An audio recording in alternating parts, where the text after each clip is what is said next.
Bienvenue à toutes et à tous, c'est Sébastien Bruno-Durand, le créateur du podcast indépendant Parlons de votre mental. Après une première saison avec 20 épisodes, avec des invités issus d'univers très variés, je repars à la rencontre d'incroyables personnalités qui, je l'espère, vous inspireront dans votre quotidien et viendront booster vos ressources psychologiques pour être performants dans vos réalisations personnelles, professionnelles, sportives et vous aideront à être bien dans vos baskets. Nos invités se livreront cette saison à un portrait chinois, parleront des actualités et projets qui les animent et des qualités mentales qu'ils utilisent depuis des années. Soft skills, confiance en soi, motivation, gestion des émotions, gestion des échecs, ainsi que leur capacité à rebondir pour toujours aller plus haut, plus loin, en étant toujours positif. Excellente écoute à toutes et à tous et découvrons avec plaisir notre invité du jour.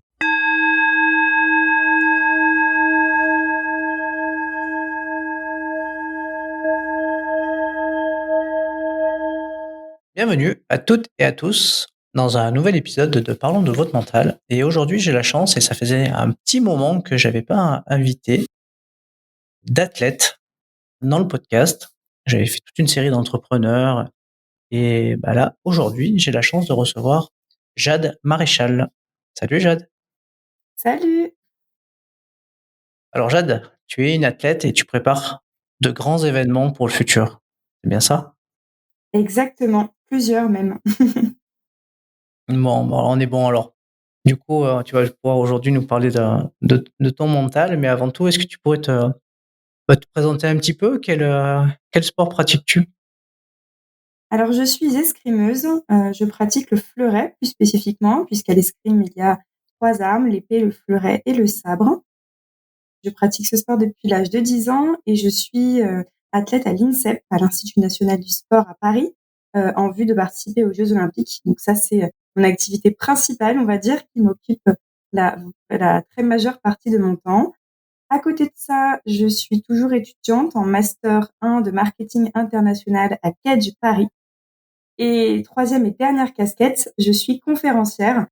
J'ai mon entreprise dans laquelle je développe des conférences, des team building, des animations de séminaires et plein d'autres choses pour mettre le parallèle entre le sport de haut niveau et le monde de l'entreprise. Bah, plein de supers activités en tout cas. Bravo en tout cas, parce que quand on est athlète de haut niveau, ça prend beaucoup de temps et puis arriver à tout concilier, ça demande une belle organisation. Donc je pense que tu vas être quelqu'un de très organisé. C'est le mot. Il faut, en tout cas pour ma part, j'ai besoin d'être, cadrée et organisée, pour concilier mes 3 activités, mais j'en ai également besoin. Je suis, très proactive, donc j'ai besoin de me vider la tête par d'autres activités. OK, bon, c'est génial.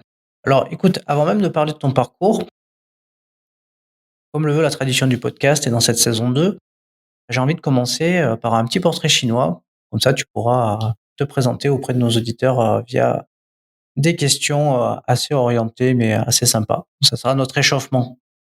Super, je suis prête. Alors Jade, si tu devais choisir une couleur, laquelle choisirais-tu et pourquoi? Je choisirais sans hésiter le bleu. Alors j'ai les yeux bleus, mon papa aussi, c'est quelqu'un que j'admire beaucoup, mais aussi pour le côté, nationaliste, du drapeau français. Si tu devais choisir un livre à emporter, et un seul, lequel choisirais-tu? Le livre autobiographique de Martin Fourcade, c'est un athlète qui m'inspire, bien évidemment et auquel j'arrive à m'identifier lorsque je lis ses bouquins. Un grand athlète lui aussi. Ouais et qui sait tracer sa route, qui sait faire preuve d'énormément de résilience pour atteindre ses propres objectifs, donc c'est vraiment un exemple de vie, même dans le monde, personnel, professionnel, en dehors du sport. Je conseille vraiment à tout le monde de lire son livre. On ira le lire. Moi, je l'ai pas lu encore, mais en tout cas, je le note, je prends note. Ah bah, voilà. Le moment de la journée que tu préfères, c'est lequel?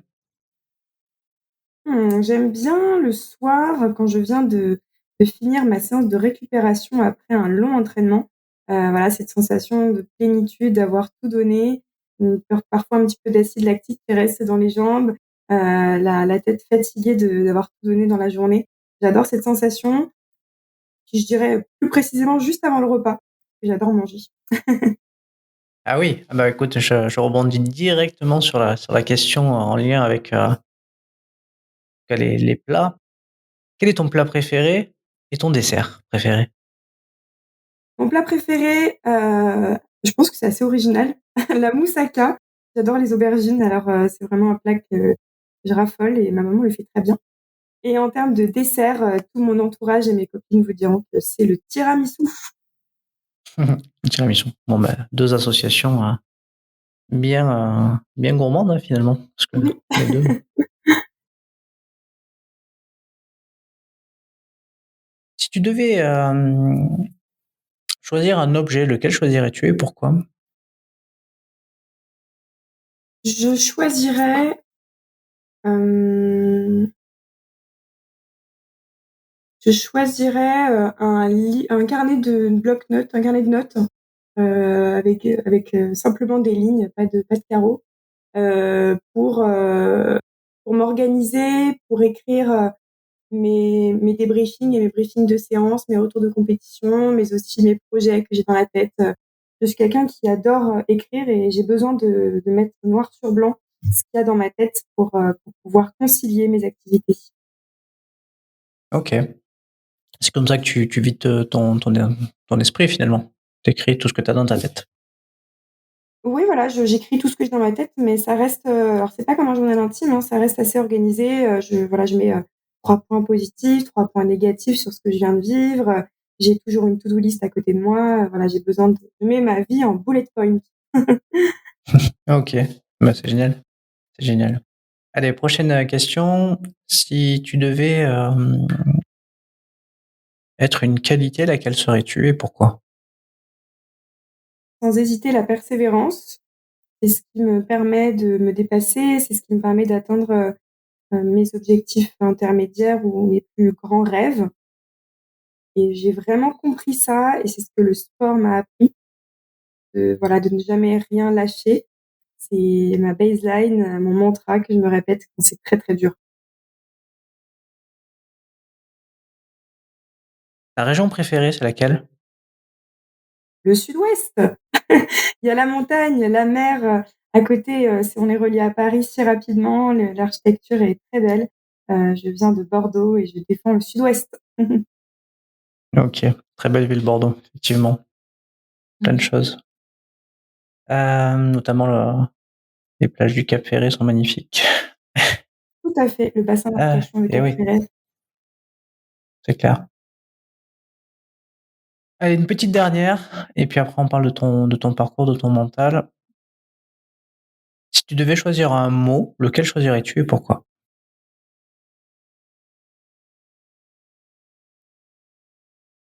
J'avais créé ce mot lors de mes premiers exercices de travail mental, quand j'étais, assez jeune, j'avais 16 ans, j'étais allée voir une hypnotiseuse et elle m'avait demandé à peu près la même question que vous, de choisir un mot qui puisse me mettre dans un état, de lâcher prise et j'avais choisi le mot calice, qui me faisait sourire, qui me faisait penser à de la gourmandise et parfois je me le dis sous mon masque, voilà, pour essayer de lâcher un peu la pression et de me dire que j'ai la chance de me retrouver sur cette piste à défendre les couleurs de mon pays.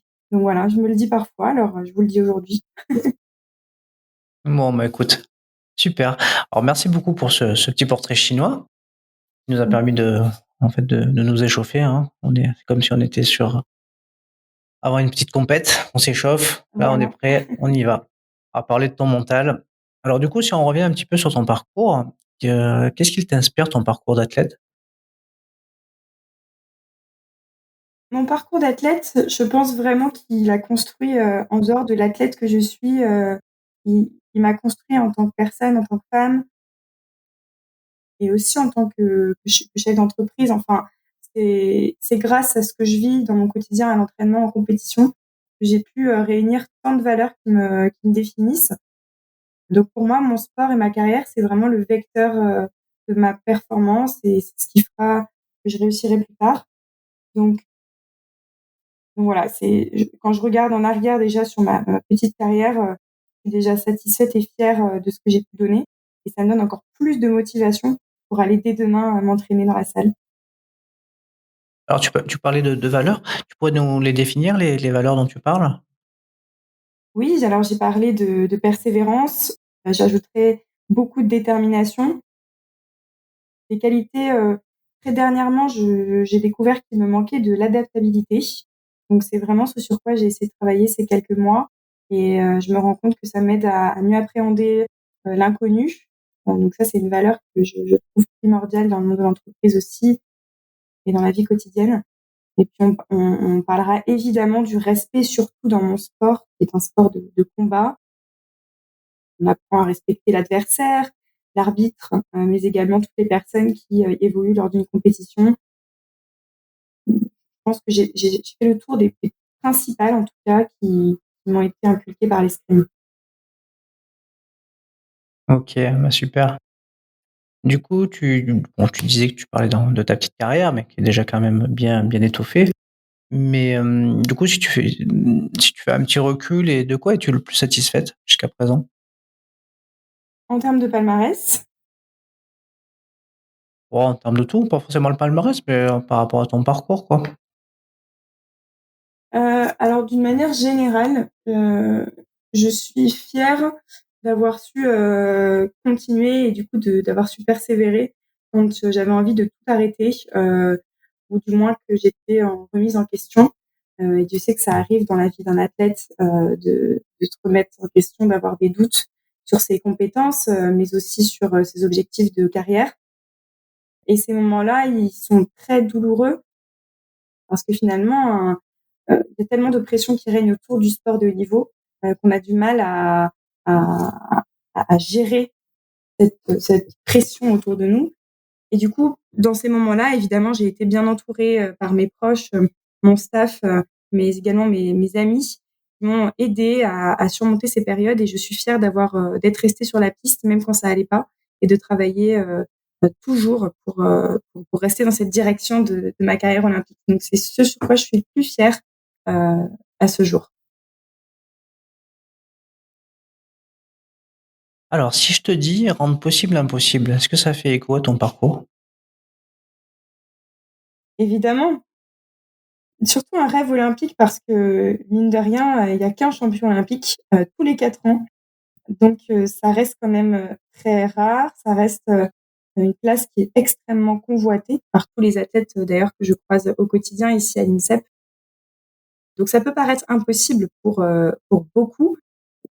Simplement, c'est pas impossible et ça, il y a des exemples qu'on voit à chaque saison, dans chaque discipline, de d'athlètes très jeunes qui réussissent, ce que personne n'aurait pensé faire, mais aussi des athlètes plus âgés, des personnes blessées qui sont revenues plus forts. Parce que ce qui est chouette dans le sport, c'est qu'il n'y a pas d'histoire écrite, il y a que des lignes à écrire justement et chacun souhaite, inscrire sur le Guinness du sport, voilà, son histoire, sa performance, sa carrière. Donc je suis clairement en train d'espérer, rendre, possible, l'impossible ce qui était pour moi impossible quand j'étais jeune. OK. Alors, on va, aller sur un peu la dynamique du mental. Si tu veux définir le mot mental, ça serait quoi ta définition à toi, Jade? Le mental, j'ai dû, comprendre et apprendre, à découvrir ce qu'était ce mot à 16 ans, parce que je me suis rendu compte à cet âge-là que j'avais besoin de travailler dessus pour être performante. Je suis quelqu'un de très émotive, très engagée, sentimentalement et sur la piste, ça avait tendance à me jouer d'énormes tours. Voilà, j'acceptais pas d'être menée, j'acceptais encore moins de perdre. Je me mettais dans des états, de larmes, des crises de larmes, de colère qui me faisaient, pas profiter de l'instant présent, en fait. Donc au départ, pour moi, le mental, c'était simplement, gérer ses émotions.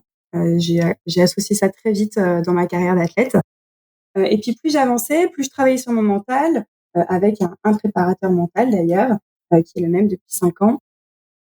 Plus je me suis rendu compte qu'en fait, le mental, c'est comme, la musculation, c'est comme la préparation physique, c'est, un muscle qui se travaille, quotidiennement, qui a besoin de pause, tout comme le muscle, de qu'on travaille en préparation physique. Il y a des hauts et des bas, il y a des blessures aussi. Donc c'est vraiment une entité que je travaille maintenant dans mon entraînement classique tous les jours et qui me permet de me rendre plus forte. Donc, je le vois plus comme un allié maintenant, avec le recul et avec tout le travail que j'ai mis en place pour en faire un vecteur de réussite. Donc, voilà, le mental, ça se travaille et c'est vraiment un allié. Alors justement, toi, comment tu le travailles?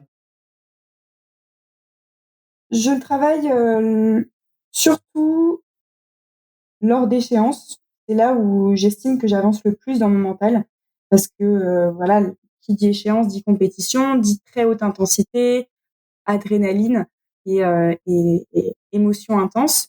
Donc c'est là où je vis le plus de choses et que la déception quand il y en a est très grande et la satisfaction quand elle y est incroyable. Donc après chaque échéance, j'essaye de débriefer. Donc je le disais, je prends des notes et je vois ce qui a été, ce qui n'a pas été pour mettre en place des routines pour la fois suivante et ou bien pour justement éviter de refaire les mêmes erreurs. Par exemple, des petites routines que j'ai maintenant, j'ai mis plusieurs saisons avant de comprendre ce qui me correspondait vraiment. J'ai essayé d'avoir des objets fétiches que je remettais à chaque compétition. J'ai vu que ça me correspondait pas du tout, que ça me mettait plutôt une pression, donc j'ai enlevé. J'ai créé petit à petit la playlist qui me mettait dans un mood de combattante. J'ai créé des routines d'avant-match sur la piste, de la visualisation. Tout ça, je l'ai vraiment formaté à ma personnalité en fonction de ce que j'avais besoin à des moments X de la compétition. Euh, donc, euh, donc voilà, je le travaille petit à petit en prenant soin de débriefer après chaque échéance que je vis lors d'une saison. OK, donc c'est quelque chose de très individualisé que tu adaptes en fonction de tes besoins et du coup, Oui, tu vas chercher des outils qui vont correspondre à vraiment à tes attentes, quoi. voilà. Alors, dans le sport de haut niveau, ça se passe très souvent comme ça. On est accompagné par des préparateurs mentaux ou des psychologues qui individualisent le travail lors de rendez-vous. Donc, c'est des séances à part entière pour ma part, qui ont lieu en visio ou en présentiel, que je planifie vraiment dans ma programmation. OK, OK, OK.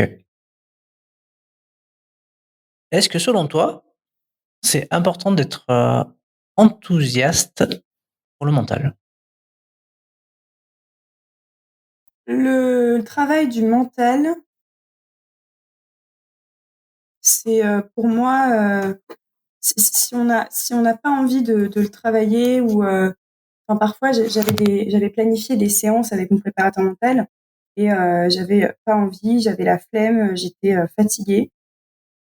Bah, j'ai compris que dans ces moments-là où j'étais pas justement enthousiaste à aller voir mon coach et à parler de ce qui va ou ce qui va pas, et ben je me suis dit bah, maintenant quand tu es comme ça dans ce mood-là, il vaut mieux annuler que de faire du mauvais travail.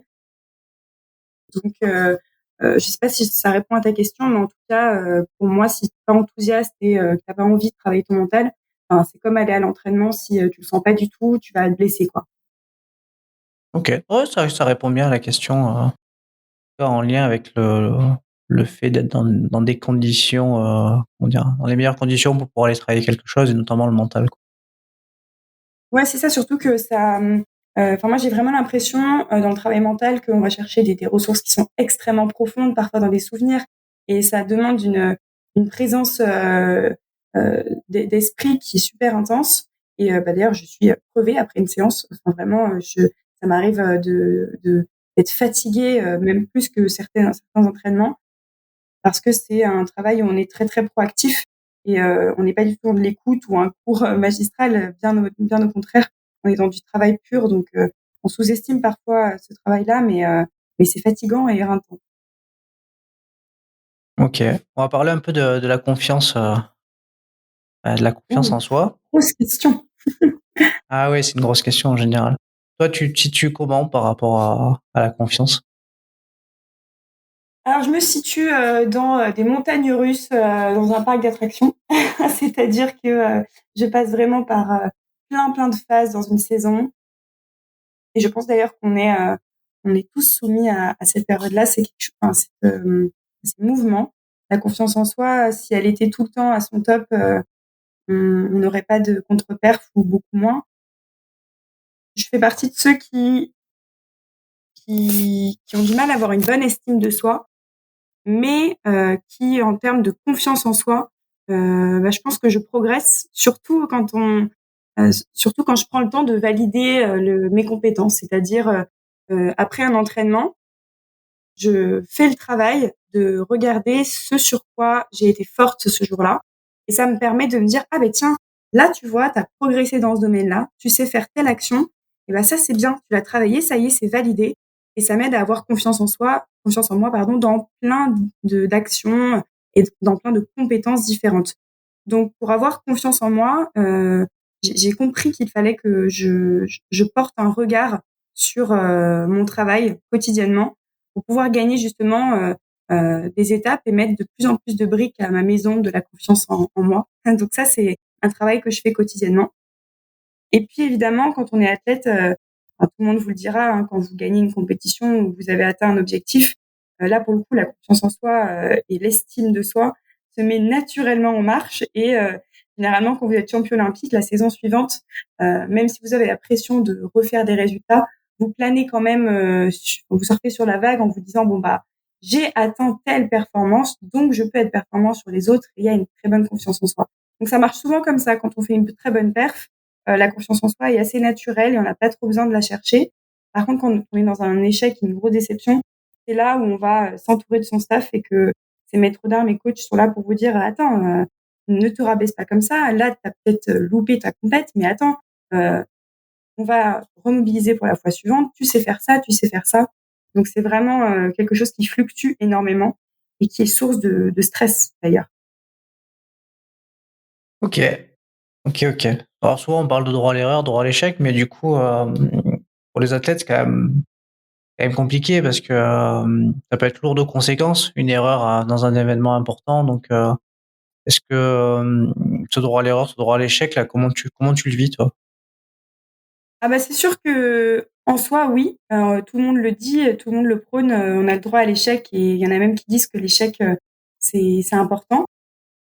Alors oui, je pense que c'est un échec, c'est nécessaire pour progresser, mais c'est pas suffisant. Il faut pas chercher l'échec bien évidemment. Mais ça, encore une fois, je donnerais cette même réponse pour toutes les questions qui traitent du mental. Enfin, c'est du travail. Avant, perdre, ça m'agaçait et je me rabaissais et j'avais zéro estime de moi, zéro confiance en moi. Maintenant, j'essaie tout de suite de me dire, «Bon, bah, là, tu as échoué, c'est pas grave, c'est OK». En fait, je me dis: «C'est OK d'échouer parce que c'est normal» et dans un entraînement, quand on essaye, une cinquantaine de touches, on ne réussit pas ces 50 touches. On en réussit peut-être 20. Donc on a toujours plus d'échecs que de réussites à l'entraînement et c'est pour ça qu'un athlète a un meilleur rapport à la gestion de l'échec et à comment se relever après une déception ou un échec qu'une personne non sportive peut-être. Hem, donc pour le gérer, ben, il faut d'abord l'accepter, donc c'est OK. Puis ensuite, tout de suite, comme toute démarche, il faut se remobiliser et se dire: «OK, je vais mettre en place un plan d'action. Qu'est-ce que j'ai mal fait? Je suis partie trop tôt, j'ai été trop rapide et qu'est-ce que je peux faire? Et OK, bah, demain, je vais m'entraîner à essayer d'être plus lente, plus posée dans mes déplacements». Donc je mets mon échec directement, au service, de la fois suivante pour pouvoir progresser. OK. Donc du coup, finalement, il y a jamais d'échec, il y a que des expériences? Oui, alors, là, je vous le dis, je suis très détendue, je suis sur un podcast, mais à la prochaine compétition, si je perds un match, bon, ce sera pas aussi, détendu que ça, bien évidemment. Derrière, il y a des engagements, émotionnels, qui font que, de toute façon, l'échec, il va pas nous plaire.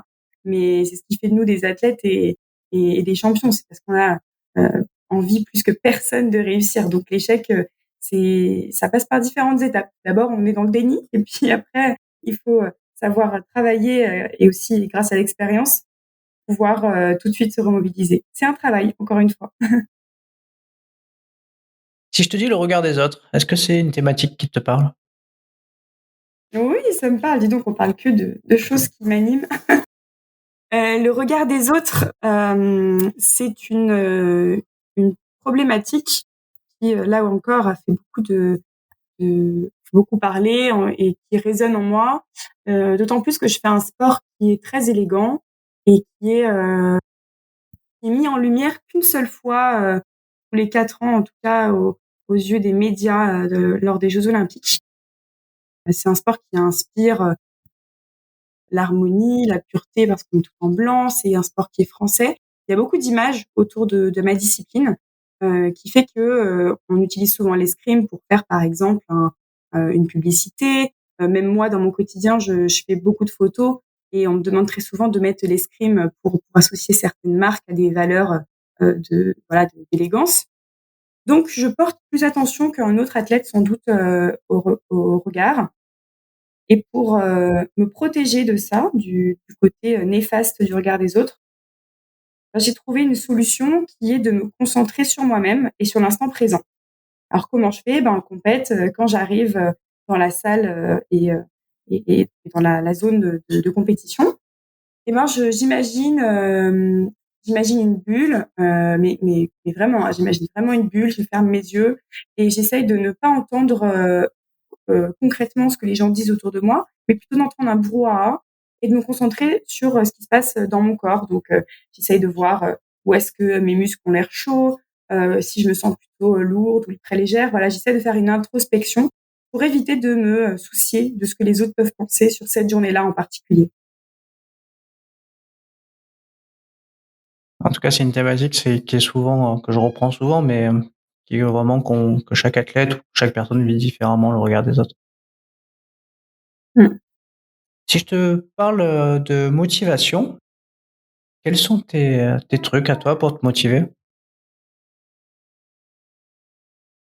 Pour me motiver, je pense à toutes les raisons qui me font me lever le matin pour faire ce sport. Donc évidemment, quand ça m'arrive de penser à cette médaille olympique et ça me motive, heu, vraiment, vraiment beaucoup. Je pense aussi à tous ceux qui sont sur ma route, sur cette quête olympique. Donc et je vais tout de suite aller, quand je vais un peu moins bien, je vais aller vers eux pour, retrouver de l'énergie, retrouver de la motive parce qu'eux, ils en ont à revendre, ils sont toujours avec moi. Je parle de mes partenaires, je parle de ma famille. Donc il faut toujours savoir s'entourer et communiquer, pour trouver de la motivation chez les autres, chez ceux qui nous aiment. Et puis, j'ajouterais aussi, que ce qui me motive, c'est la fin de l'histoire. C'est-à-dire que, je pense très souvent à, comment, qu'est-ce que je ferais si j'ai ma médaille olympique? Qu'est-ce que je mettrais en place? Il y a plein de projets qui m'animent et qui me disent: «Ah, j'aimerais tellement, communiquer, partager aux enfants, le plaisir de la médaille». J'aimerais, voilà, continuer des conférences dans le monde entier pour dire que le sport, c'est super important. Donc tout ça, ça me motive à continuer, à vivre, de plus en plus d'expériences pour pouvoir en parler davantage et de la meilleure des façons qui existent. Alors pour rester dans la continuité de la motivation, Jade, est-ce que selon toi, il faut avoir un plan pour réussir?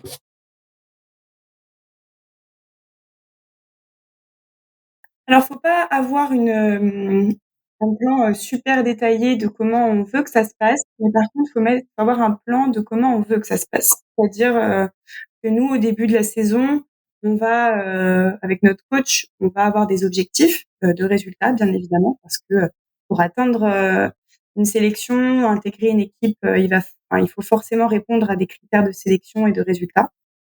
Mais, on va pas, dire, «Bon ben, il faut que là on fasse, quart, il faut que là on fasse demi, il faut que là on gagne». C'est pas comme ça que ça fonctionne. C'est plus, on va parler de tout ce qu'il faut mettre en place pour atteindre ce résultat. Donc on va plutôt dire: «OK, de septembre à novembre, on va faire du foncier, on va faire du cardio, en forme. De janvier à février, on va faire du spécifique, beaucoup de techniques, affiner les actions, pour que tu sois plus performant». Donc mon plan, il va être, dans tout ce que je dois mettre en place pour réussir et non pas ce que je veux atteindre. Mais c'est en tout cas, comme ça que je fonctionne et ça permet d'éviter de la pression trop importante et inutile et puis ça évite des déceptions parce que parfois quand on a, un objectif qui est bien trop haut et qui correspond pas à ce qu'on peut faire sur, l'instant T, ben voilà, on a beaucoup, beaucoup de mal à s'en remettre et c'est là où on a des moments de doute. Alors Jade, est-ce que tu as déjà eu une forte pression et si oui, comment tu la gères? Ah oui, de la forte pression, bien sûr. Je parle surtout des championnats, des grands championnats qui ont lieu à la fin de l'année. Ce sont les dernières échéances et généralement on a travaillé toute la saison pour ce moment. Donc on a beaucoup de pression, d'abord parce qu'on veut réussir, parce qu'on veut peut-être prouver parfois, on veut satisfaire toutes les personnes qui nous ont aidés à être là aujourd'hui. Donc c'est assez fréquent. Et pour gérer la pression, il y a pas vraiment de vérité. Encore une fois, c'est très personnel. Moi, la pression, même si, j'apprends à la gérer, elle est quand même là toute la journée de compétition. Mais en tout cas, j'apprends à vivre avec et j'apprends à en faire quelque chose de positif. Donc ça, c'est encore en cours d'expérimentation. Mais en tout cas, j'utilise les mêmes ressources que pour l'échec et la motivation, c'est-à-dire que je reste, concentrée, focus sur le moment présent comme j'ai l'habitude de me le dire et puis, je fais confiance au processus, c'est-à-dire que je mets en place, eh bien, toutes les routines que j'ai l'habitude de faire pour maîtriser mon cadre et me sentir, chez moi, me sentir dans mon élément.